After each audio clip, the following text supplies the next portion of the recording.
Elhamdülillahi Rabbil alemin. Esselatu vesselamu ala Resulillahi Muhammedin ve ala alihi ve ashabihi ecma'in. Esselamu aleykum ve rahmetullahi ve berekatuh. Elhamdülillah, Şaban ayının ortasına da yakınlaşabız.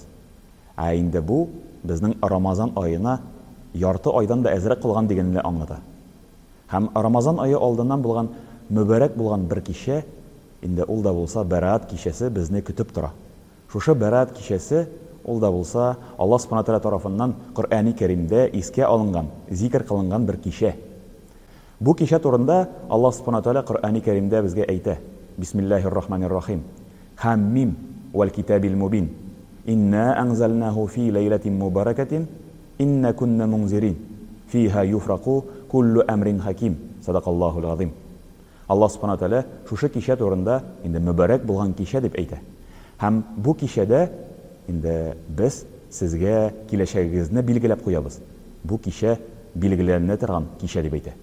Hem bu meselede Peygamberimiz sallallahu aleyhi ve sellem de bizge bildirip koya. O'zining hadis şeriflerinin birisinde şunday sözler eyte. Indi mümin Müslümanlar için 4 mübarek bulgan kişi var dey. 4 kişi hem şuşu kişilerde mümin Müslümanların duaları kabul bulur. Birincisi ol da bulsa Recep ayının birinci akşamı dep eyte. Hem şuşu 3 mübarek bulgan ayının başlangıcı bulgan birinci akşamındağı kişi mübarek bulgan dey. Şuşu kişide dualar kabul bulur dey. İkinci kişi ol da bulsa naq mine Şaban ayının ortası, yani Berat kişisi. 14. kişiden alıp 15. kişisine bulgan kişi ol da bulsa Berat kişisi dey. Hem bu kişide dualar kabul bulur dey. Hem şuna elhamdülillah yakınlaşıp gelebez. Hem tağın 2 kişi turunda Resul-i Ekrem sallallahu aleyhi ve sellem şulay dep eyte. Ol da bulsa gayet aldından bulgan kişiler. Yani uraza gayeti hem kurban gayeti aldından bulgan kişiler dep eyte. Indi ikinci bir hadis şerifte Hazreti Ali karamallahu vajhahudan kitirilgan hadiste Resul-i Ekrem sallallahu aleyhi ve sellem bizge şunday haber bildire. Birisi ol da bulsa Recep ayının ragayip kişisi, ikincisi Mi'raj kişisi, üçüncüsü şuşu Berat kişi. Yani 14.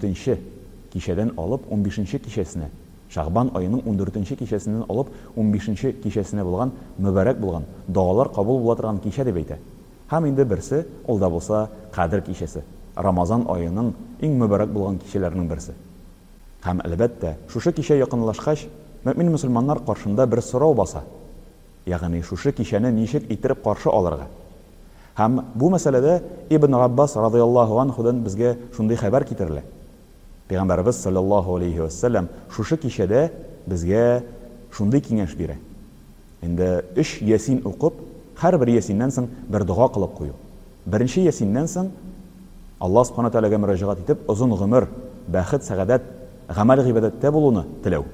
İkincisi ol da bulsa xavf xatar, kaygı hasretlerden saklanırga, Allah subhanahu teala'dan şulardan saklanırga dep soraw.